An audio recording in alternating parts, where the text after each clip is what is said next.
एक देश एक विधान से एक संविधान, होना ये चाहिए। आजकल कहते हैं एक देश एक चुनाव, फिर एक देश एक पेंशन क्यों नहीं? और इतनी अच्छी है तो ये नेता बिल्कुल यूपीएस क्यों नहीं ले रहे? बिल्कुल नहीं, बिल्कुल। एक देश इसी एक के लिए पर्सन आपने संघर्ष कहा रहेगा। विनोद जी, जी विनोद जी, जी। सबसे बड़ी बात है हम्म। बिहार में या यूपी में कई बार हम देखते हैं कि सैलरी जो है 3 महीने और 4 महीने पे मिल रही है। वो इंसान, वो सरकारी कर्मचारी क्या खाएगा, क्या पिएगा और कहां से अपने बच्चों का प्रोग्रेस कर रहा है? सरकार कभी आवाज तो नहीं उठाई, ना आपकी संस्था उठाई, ना नरेश जी बैठे हुए इन्होंने आवाज उठाया। नहीं, मैं तो उठाता हूँ ऐसा, मैं तो कहता हूँ सुनिए, सरकार जॉब दे, एक महीने खूब दे। नहीं, नरेश जी सर मेरी छोटी सी बात है। संतोष जी, इसको बोलते हैं एक महीने का मिसमैनेजमेंट। सैलरी उठाने के लिए अगर किसी इंसान को 1 महीने की सैलरी नहीं मिलती है, वो दुकान से उधार खाता है, उसे भरपाया करने में उसकी 3 महीने जाती है। मालूम होता 3 महीने में जहां से चला था उससे भी नीचे गिरा हुआ है। क्यों विनोद जी, गलत या सही है? संतोष जी, हम ये कहते हैं इसके लिए रेस्पॉन्सिबल कौन है? रेस्पॉन्सिबल कौन है? रेस्पॉन्सिबिलिटी किसकी है? इसको बोलते हैं मिसमैनेजमेंट। गवर्नमेंट की प्रायोरिटी कहाँ है? वो फंड तो है इनके पास, लेकिन वो प्रायोरिटी डिपेंड करती है वो कंज्यूम कहां पर हो रहा है। यदि कर्मचारी प्रायोरिटी हो, कर्मचारी का फैमिली यदि प्रायोरिटी हो, तो इस तरह की मिसमैनेजमेंट नहीं हो और टाइमली आराम से सैलरी दी जा सकती है। सर गवर्नमेंट के पास इतना फंड होता है, लेकिन वो कंज्यूम कहाँ हो रहा है, उनकी प्रायोरिटी क्या है, उस चीज के ऊपर डिपेंड करता है। और कर्मचारी तो सर देश की एक व्यवस्था है, सरकार की कोई भी पॉलिसी इंप्लीमेंट करने वाले कर्मचारी हैं। यदि सरकार की कोई भी पॉलिसी आती, कुछ भी चीज होती है, हर चीज में इंप्लीमेंट करने वाले। और जो मैं प्राइवेट सेक्टर गवर्नमेंट सेक्टर का पहले बता चुका हूं, आपके कोविड कहां दूर है, कर्मचारी कहां बिल्कुल खड़ा सही, नहीं हुआ आपके साथ, सरकार की नीतियों में कहां साथ नहीं था। बिल्कुल। आपके हॉस्पिटल से लेकर के आपके एयरपोर्ट तक, इनको शिफ्ट करने, पैसेंजर को शिफ्ट करने, डेड बॉडी को गिनने तक, आपके हर सेक्टर में कर्मचारियों ने साथ दिया है। जो गवर्नमेंट की व्यवस्थाएं हैं सारी चीजें। और मैं आपको बता दूं, मैं ऑक्सीजन कोऑर्डिनेटर था द्वारका में, मैंने घंटे में 300 400 कॉल देखी हैं। और क्या व्यवस्थाएं थी मैं अच्छी तरह जानता हूं। और सरकारी कर्मचारी कितना संभाला है वो सर हम अच्छी तरह जानते हैं। सरकारी कर्मचारी, हम किसी पॉलिटिकल पार्टी, किसी राजनीतिक दल से मतलब नहीं है, हम केवल सरकार की बात करते हैं। जो सत्ता में है सिर्फ उन्हीं से मांगना है, हमारे बिल्कुल हमें सही कोई है। मतलब नहीं किसी पॉलिटिकल पार्टी से। जी विनोद जी, आप एनपीएस में डील कर रहे हैं, मुझे एक चीज बता दें, जी। एनपीएस और ओपीएस की जो पेमेंट सरकार को देनी है, क्या वो अपने घर से दे रही है क्या? हमारी कटी सरकार हुई के पैसा हमें विथ इंटरेस्ट मिल रहा है, वो नहीं मिल रही, हमारे इंटरेस्ट को वो यूज कर रहे हैं। सर और जब वही हमारी अंत का समय आता है, रिटायरमेंट का समय आता है, तो नहीं मिलती। दूसरी सवाल, जिस कोविड की आप बात कर रहे थे, जी दिल्ली की ऑल इंडिया मेडिकल इंस्टीट्यूट में जी हमारे जानने वाले एक एम्प्लॉई है, नर्सिंग ऑफिसर थी, जी। मरीजों की सेवा करते हुए आज बद से बदतर स्थिति हो गई और आज भी वो जिंदगी और मौत की लड़ाई सज्जा पे देख रही है। नाम मैं नहीं बताऊंगा, नाम आपको भी याद है। बिल्कुल बिल्कुल। और कभी वो लड़की आपकी टीम का हिस्सा भी थी, आज उसे क्या मिल रहा है? छोटे छोटे बच्चे, मैंने देखा है, इतने बड़े बच्चे थे जो आज बच्चे सियाने हो रहे हैं। 2 बच्चे उसके थे। कोविड में हमने कोविड बहुत काल कुछ का खोया है। है। कोविड में हमने बहुत कुछ खोया है, हम अच्छी तरह जानते हैं। हमने बहुत नजदीकी लोग सच पूछे तो साथी आंख खोए। से आंसू निकल रही है, लेकिन आज उसे क्या सर मिल रहा है? सर फील वही करता है किसको जिसने कोविड अपना कहीं खोया क्लियर है। हो रही है?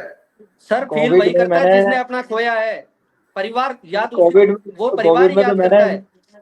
कोविड में मैंने बहुत प्रयास किया लोगों तक पहुंचने का। मैं को अपना डर नहीं था अपने जीवन का। मैं तकरीबन हर कोरोना पेशेंट के बाद तकरीबन पहुंचने की कोशिश की जो मेरे संपर्क में आया, उस तक सर सिलेंडर पहुंचाने की कोविड के कोशिश की, दौरान, संतोष दवाइयां जी, पहुंचाने की कोशिश की। कोविड के दौरान हाँ, शाम को 1 से 1.5 घंटा पर्सनली कॉल करता था उनको मोटिवेट करने के लिए।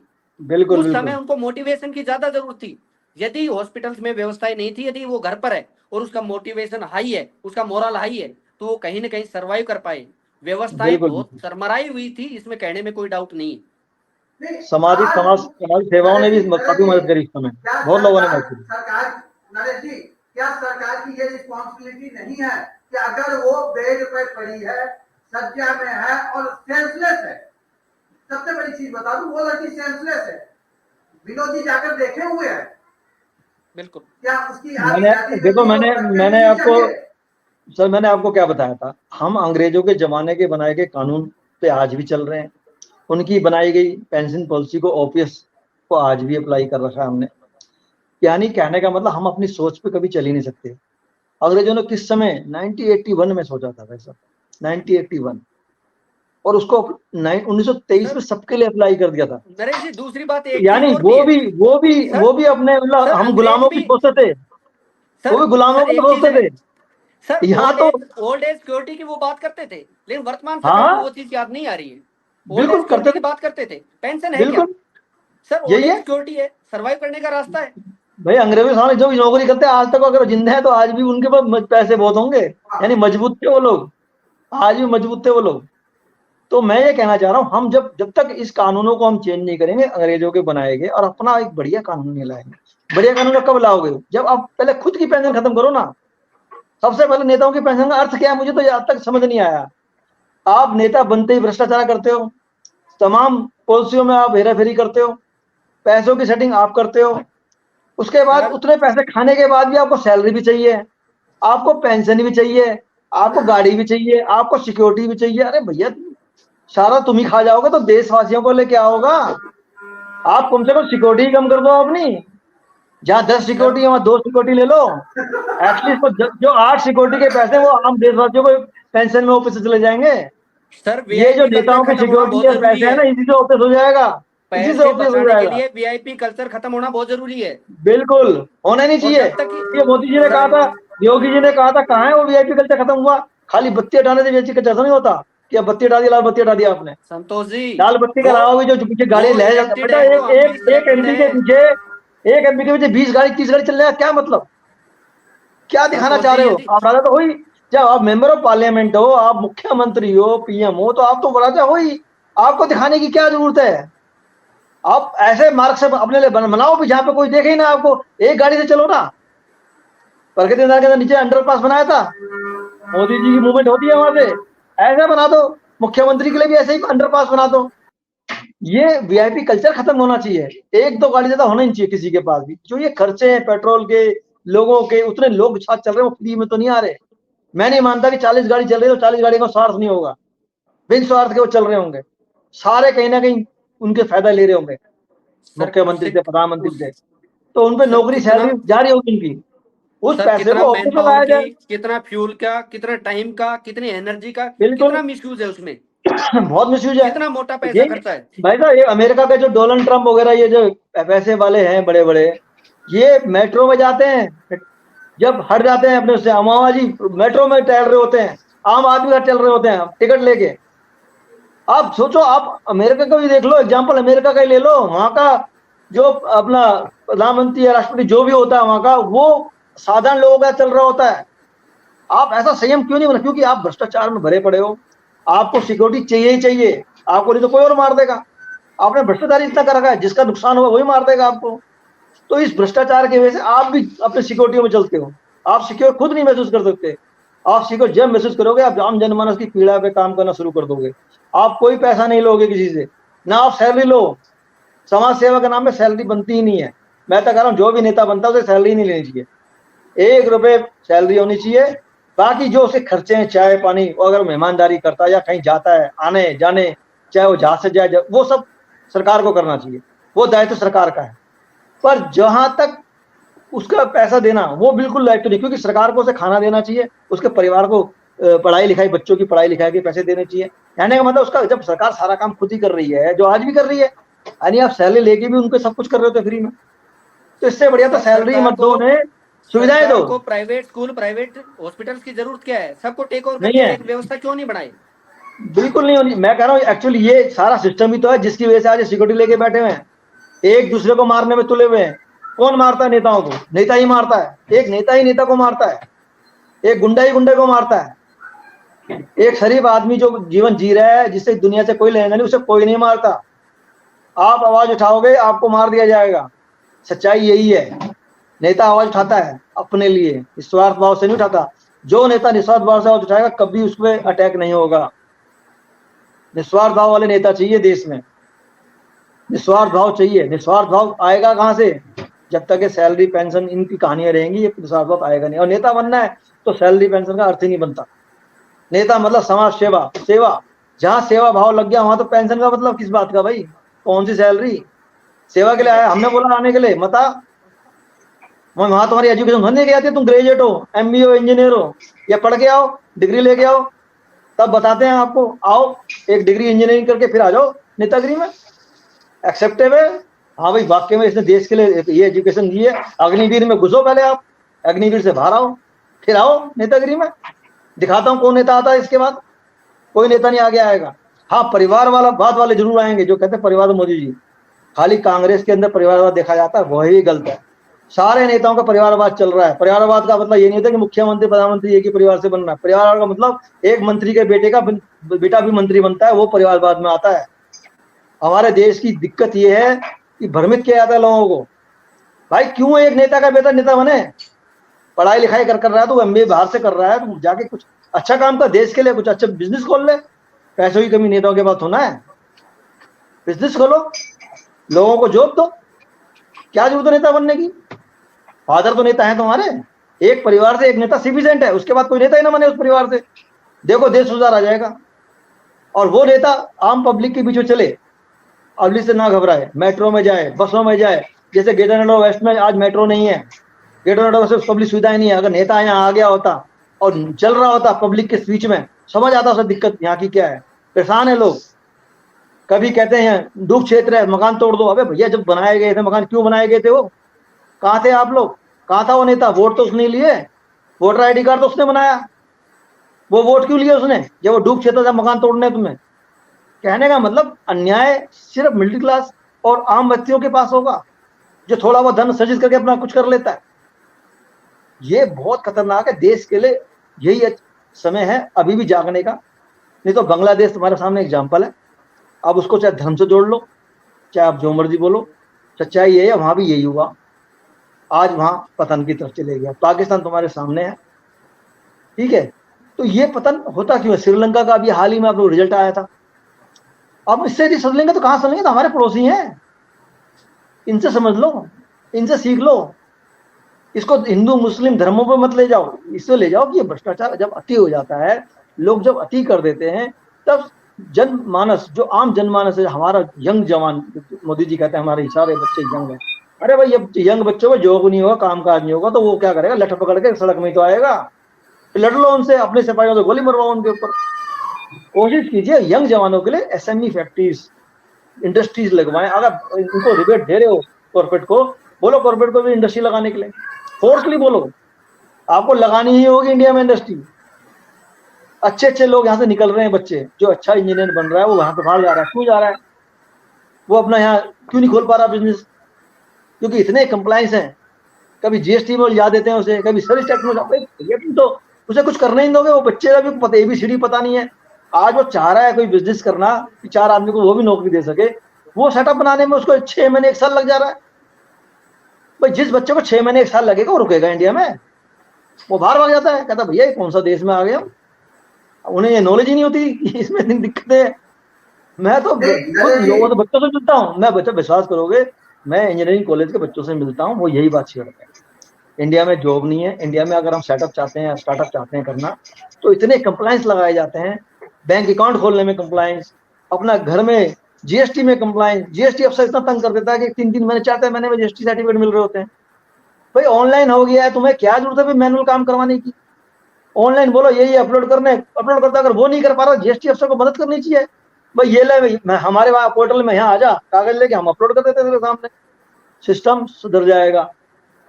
पर जब कहते हैं ऊपर की दिक्कत है तो नीचे तक दिक्कत जाती है। जिस दिन ऊपर सुधर गया, नीचे अपने आप सुधर जाएगा। कहने का मतलब एक बड़ा व्यक्ति अपना बड़ा दिल दिखाए और निस्वार्थ भाव से कार्य करने लग जाए, देश समृद्ध हो जाएगा और कोई भी भ्रष्टाचार नहीं करेगा। और मैं कह रहा हूं जो भी नेता बनने आता है, अगर वो प्रण कर ले, क्योंकि देखो नेता बनने का मतलब उसके पास पैसा है, सब कुछ है, तभी वो नेता बन रहा है, नहीं तो नेता बनना कोई नहीं चाहता। आज देश का कोई भी नागरिक नेता बनना नहीं चाहता। सच्चाई है, नेता का मतलब होता है गुंडा, बदमाश, पैसे वाला या बिजनेसमैन। ये है नेता की परिभाषा। जो पैसा कर सके, मोटा मोटा चुनावों में प्रचार कर सके, वो नेता है। जो प्रचार ना कर सके वो घर बैठे भैया। तो नहीं इन नरेश नेताओं को जी, सोचना चाहिए भैया, जब तुम्हें समृद्ध पैसा है, सब कुछ है भाई, तुम थोड़ा सा आप समाज के लिए कुछ कर लो। समाज के लिए कुछ करोगे, तुम्हें समाज हमेशा याद रखेगा। महात्मा गांधी का आज समाज आज तक याद रखता है। पता कौन सी महात्मा गांधी जी के पास कितनी बड़ी प्रॉपर्टियां थी, कितने बड़े जहाज थे, और कितने बंगलों में वो घूमे। नहीं सुभाष नेताओं की चंद्र तो बोस जी के महिमा पास क्या था, अपरंपार है नरेश जी। भगत सिंह जी के पास क्या था। सच्चाई ये है कि नहीं, ऐसे व्यक्तियों की इंडिया को अब जरूरत है। अगर साधु संत भी इंडिया में अगर यहाँ आते हैं पॉलिटिक्स में, तो वो रियल में निस्वार्थ भाव से आए, उनको कोई मोह माया ना हो।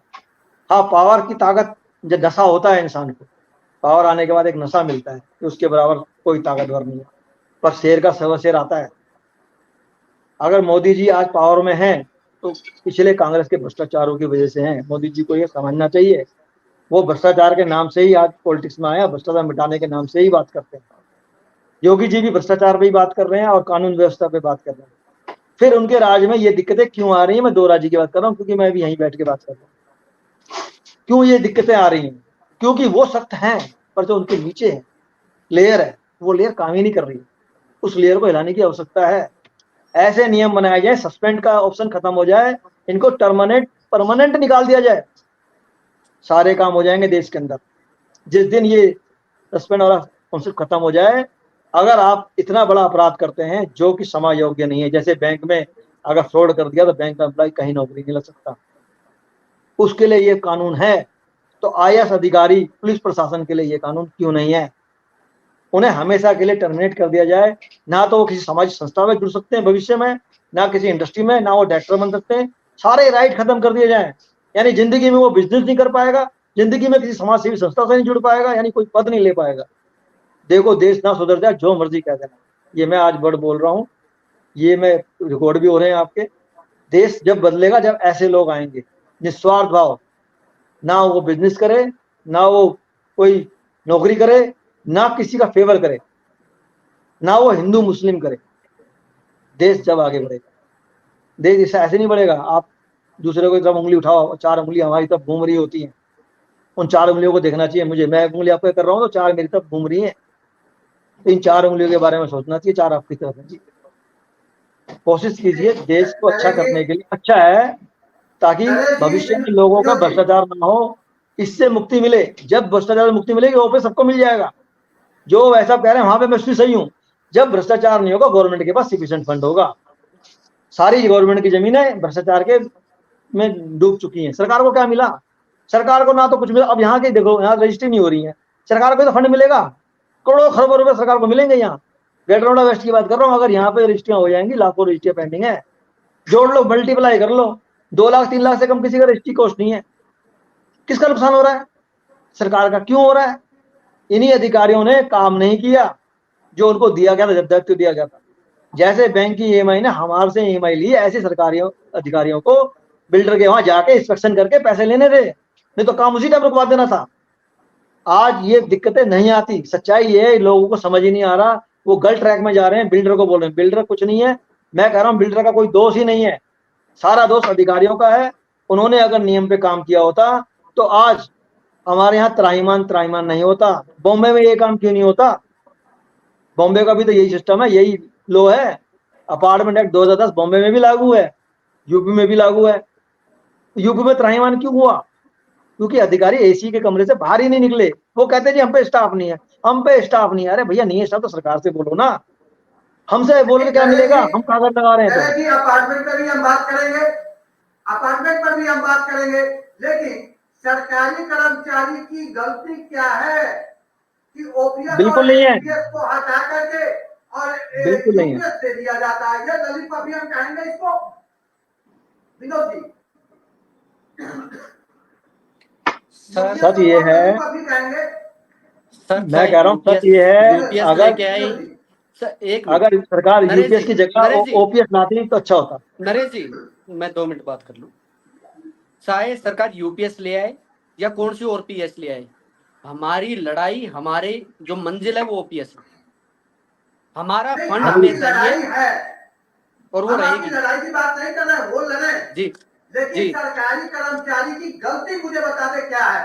क्या वो वो सरकार तो का नौकर है, वो आम पब्लिक का वर्क कर रहा है, वो उसकी गलती है कि उसे उसके अधिकार से वंचित किया जा रहा? सर ये सवाल तो आप सरकार से करें तो ज्यादा बेहतर होगा, क्योंकि कर्मचारी कर्मचारी तो जो कर्म कर्म और तारी अपना कर्म पूरी जी जान से कर रहा है वो, और उसी के बदले वो अपने बेनिफिट ले रहा है। वो किसी चीज का ऐसे नहीं है, वो सैलरी ले रहा है तो अपने काम के बदले ले रहा है। वो ओल्ड एज सिक्योरिटी ले रहा है तो वो अपने काम के बदले, क्योंकि वो देश को सेवा में अपने 30-35 साल की सेवा देता है, और उसके बदले में क्योंकि जब वो काम करने लायक नहीं होता, ओल्ड एज सिक्योरिटी की बात करता है, और जिसको आप कहते हैं पेंशन, उस पेंशन के लिए लड़ाई है। और वो सरकार को अभी नहीं तो देर सवेर, इसी में हमें नाम से मतलब नहीं है, चाहे नरेंद्र मोदी पेंशन स्कीम लाए, ये वही बेनिफिट इनको देने होंगे जो ओपीएस में है। अब यूपीएस है, चाहे यूपीएस में अमेंडमेंट करके लाए, चाहे कैसे भी करके लाए, लास्ट और लिस्ट सेंट्रल गवर्नमेंट को, सरकार को, हमें पॉलिटिकल पार्टी से मतलब नहीं है, ओपीएस वाले सारे बेनिफिट हमें देने होंगे। नहीं, ओपीएस, एनपीएस और यूपीएस में यू- समानांतर क्या है, क्या अंतर हो रही है, ये मुझे एक बार क्लियर करें आप। सिंपल सी बात है, सबसे मोटा जो डिफरेंस है वो कॉर्पस है, क्योंकि ओपीएस और इसमें देखेंगे, ओपीएस में यूपीएस में आपको 50% दिखाई देता पेंशन, लेकिन जिस ओपीएस की बात करते हैं वहां पर हमारा जो कॉर्पस है यहाँ पर पूरा लिया जा रहा है वापस। हम ये चाहते हैं कि गवर्नमेंट अपना कंट्रीब्यूशन बेशक ले ले, लेकिन जो हमारा कंट्रीब्यूशन है जितना परसेंट है वो कॉर्पस हमें रिटायरमेंट के टाइम पर पैसा वापस दे दे और फिर हमें वो पेंशन दे दे। ये मोटा डिफरेंस है। मतलब सरकार पैसा नहीं खर्चती अपना, कुल मिला के ये है इसमें। यूपीएस मतलब में हमारा सरकार का पैसा पैसा नहीं रख है, करके हम कोई सिर्फ भी दे रही चीज है। है, एक मकान खरीदें, 1 करोड़ रुपए का मकान ले लिया और उसको 10,000 रुपए में किराए पे दे दे, वो यूपीएस है। वो यूपीएस बिल्कुल सही कहा, ये एग्जांपल बिल्कुल सेट ये है, सही बताया आपने। ये है तो एग्जांपल, ये है 1 देखो। करोड़ खर्च करके 10,000 रुपए किराए लेकर के हम बैटरी, ये रहेगा 1 करोड़ रुपए अपना रख करके वो बैंक का ब्याज या और कहीं लेकर के उससे ज्यादा बेनिफिट लेंगे। देखो मैंने आपको क्या बोला, यूपीएस जो स्कीम है ना, ये बेसिकली सरकार ने उनके लिए रखी है जिनकी नौकरी, जो ये टेम्परेरी लगा रहे हैं 2-2 साल 3-3 साल करके ना, और जो एज हो जाती है लंबी उनकी 45 साल 50 साल, तब जाके वो पक्के होते हैं। सर ये ऐसे चीज ऐसे तो हम एम्प्लॉई हैं पहले जो ही 50 साल स्पष्ट तक कर अभी चुके हैं। एम्प्लॉई पक्के नहीं हुए। सर राज्य के कर्मचारी जिनकी लेंथ ऑफ सर्विस कम है उसके लिए यूपीएस अच्छी हो सकती है, बहुत बढ़िया है, लेकिन बहुत जहां बढ़िया। सेंट्रल गवर्नमेंट एम्प्लॉई है 25 साल से ज्यादा जिनकी सर्विस है उनके लिए उनको नहीं यूपीएस है, कहीं भी उनके फायदेदायक लिए नहीं है। बेकार है, उनके लिए हाँ, बेकार है। नहीं, और ये और सीधा तौर मुझे पर हम कहें मुझे कि गवर्नमेंट की इसकी मंशा भी ये नजर बेनिफिट आती अभी है भी को हो कि, रही है। सर मुझे सरकार की मंशा ये नजर आती है कि अब ये प्रूव करने के लिए कि यूपीएस से एनपीएस अच्छी है। मुझे उसमें सरकार का खोट नजर आ रहा है बिल्कुल, कि आखिर आपके लिए नहीं, मुझे एनपीएस तो लग ऑप्शन रहा खुला है, हुआ है। नहीं विनोद जी, ये मुझे तो लग देखो, रहा है पुराने जी कर्मचारी को हटा के बाहर कर दिया, जो बिल्कुल अग्निवीर जैसे संस्था जो आई है इनको खुश करने के लिए बने हुए। सर, पुराने नेता क्यों है फिर? कर्मचारी पुराने हैं उनको बाहर कर दो, नेता पुराने क्यों हैं? वो भी तो नहीं देश के देखो, नागरिक हैं। वो सर वो इलेक्टेड है तो हम भी सिलेक्टेड है और अपने दम पर है, हमारे अंदर कैलिबर आप थी, ताकत थी, तब हम बैठे हैं। नहीं देखो, आपको मैं मोटिव एक बताता हूँ सरकार का, चाहे बैंक हो जी चाहे सरकारी हो। गवर्नमेंट ने पीछे एक पेंशन की स्कीम लाए थे, भाई तुम निकल जाओ ओपीएस में ही, मैं अभी ओपीएस की बात कर रहा हूँ, एनपीएस की बात नहीं कर रहा हूँ। और जो पुराने एम्प्लॉय थे तकरीबन उनको निकाल दिया है, कम से कम 40% एम्प्लॉय उसी समय निकल चुके हैं, रिटायरमेंट लेके, छटनी वॉलंटरी की गई, रिटायरमेंट लेके वो छटनी निकल की गई चुके हैं। थी। छटनी नहीं की गई थी, वैसा भी एक प्लान था एनपीएस के लिए, और एम्प्लॉयों को समझ नहीं आया। वो उनको पता था बाद में हमें कम पेंशन देनी पड़ेगी, इनको पहले बाहर कर दो। वो बड़े बड़े सैलरी वाले बाहर हो गए। अब उसके बाद एनपीएस हमारा शुरू हो गया, हमारा एनपीएस चला बड़े संभल के।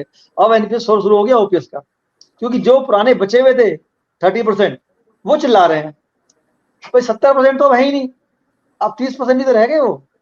अब वो 30% की आवाज वो दब रही है, क्योंकि 70% हैवी हो जा रहे हैं। 70% को एनपीएस से भी फायदा ही है, नुकसान नहीं है।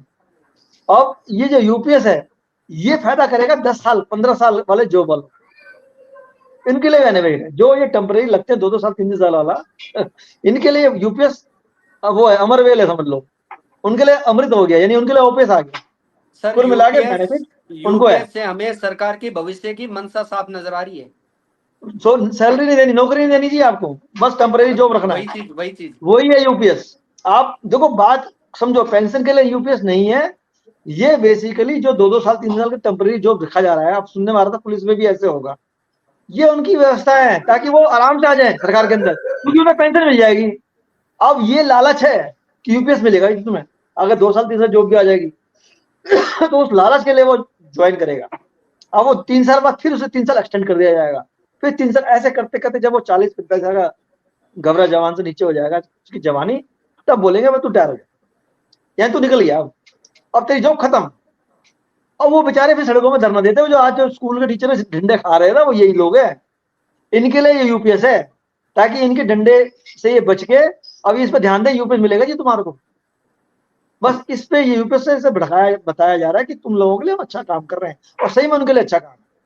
भाई जिनका शोषण हो रहा था टेम्परेरी जॉब में 3-3 साल के लिए, अगर कल मान लो वो उसमें आ जाते हैं सरकार के अंदर, तो उन्हें पीछे से पेंशन मिलेगी, टेम्परेरी नहीं है, जब से वो लगा है पीछे का जो 3 साल 4 साल जो हटा 3 साल बैठा वो 3 साल की और मिलेगी। तो वो उनको एक बेनिफिट है, लालच दिया जा रहा है, लॉलीपॉप। तो ये लॉलीपॉप सरकार बांट रही है, बहुत गंदा सिस्टम है। या तो सरकार को बोलना चाहिए मैं नौकरी नहीं दे सकती, आप प्राइवेटाइजेशन से अपना जो करना है कर लो, मैं आपको एक बेनिफिट देती हूँ, आप अपना स्टार्टअप चलाओ, जॉब दो, और स्टार्टअप में भी ऐसा ऑप्शन रखे कि बटन दबाया बच्चे ने, उसे सेम डे सब कुछ मिल जाए, ये ना हो धक्के खाते रहे। मैं कह रहा हूँ 1 साल लगता है एक स्टार्टअप को सेट करने में, खाली कागजों में, बैंक खोलने, जीएसटी, सर्विस टैक्स और जो भी जो अंदर कंप्लाइन है, उनमें अगर 6 महीने साल भर बच्चे अगर इसको बनाने में लगा देंगे, तो वो अपना स्टार्टअप का प्रोजेक्ट क्या लगाएंगे, वो ध्यान तो यहाँ चले जाता सारा उनका। अब सीए भी पैसे लूट रहा होता है, अधिकारी भी लूट रहा होता है, यानी 4-5 हजार रुपए अधिकारी को वहां भी दो, 4 हजार रुपए उसको वहां भी दो, वहां भी पैसे दो। कब तो वो स्टार्टअप वाला भैया पैसे सुना उन बच्चों के पास, वो तो माँ बाप से क्या है कि थोड़ा बहुत पूंजी लेके कर रहे होते हैं काम, लोन उनको मिलता नहीं है। मोदी जी कहते हैं बहुत लोन मिलता है उन्हें, कौन सा लोन मिलता है सब, सिक्योरिटी मांगी जाती है। मुद्रा लोन की बात करते हैं मोदी जी, बताओ कौन से बंदे को लोन मुद्रा लोन मिला है बिगर सिक्योरिटी के, बोलते हैं अगर हाँ मैनेजर की जान पहचान है उसके सोर्सेज है तो मिलता है लोन। यानी कहने का मतलब कुल मिला के हर जगह भ्रष्टाचार। अगर मैनेजर का अपना बंदा है, अपना जानकार है, तो उसे मुद्रा लोन आराम से मिल जाएगा, क्योंकि मैनेजर की सिक्योरिटी होती है उसमें। एक अफसर सिक्योरिटी जब ही लेता है जब उसका अपना बंदा होता है, जैसे नेताओं के अपने बच्चे नेता बन जाते हैं ना, जैसी मुद्रा लोन है हमारा देश का। हाँ रेहड़ी पटरी वालों को 5-5 6-6 हजार मोदी सरकार देती है, वो रियल एप्रिशिएट है। नरेश जी, विनोद जी, सच तो ये है कि सरकारी कर्मचारी भी भ्रष्टाचार के भेद चढ़ रहे हैं।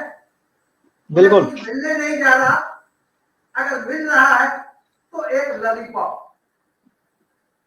समय भी हमारी समाप्त हो गई। बिल्कुल आपने लॉलीपॉप से भी ऊपर चॉकलेट वाला लॉलीपॉप मिल रहा है आजकल, चॉकलेट लगा के। लॉलीपॉप से थोड़ा कैटेगरी चेंज हो गई है, अब लालच में आते रहो और जिंदगी में गिराते रहो, और लोगों को समझ नहीं आ रहा किस स्थिति में जा रहे हैं देश, आगे पता चलेगा इसका रिजल्ट क्या आएगा। हम मुहिम चलाएंगे और लगातार आवाज उठाएंगे, और हमारे साथ विरोधी भी होंगे। आज बड़े बारीकी से एलपीएस, ओपीएस और यूपीएस की बारीकियों को हमारे दर्शकों तक आपने पहुंचाया। आप लोगों का बहुत बहुत धन्यवाद। नमस्कार विनोद यादव जी, नमस्कार, thank you very much sir, thank you very much, बहुत बहुत धन्यवाद। और राष्ट्रीय अध्यक्ष के साथ इसी मुद्दे पर फिर उनसे हम बात करेंगे। तब तक के लिए नमस्कार। नमस्ते।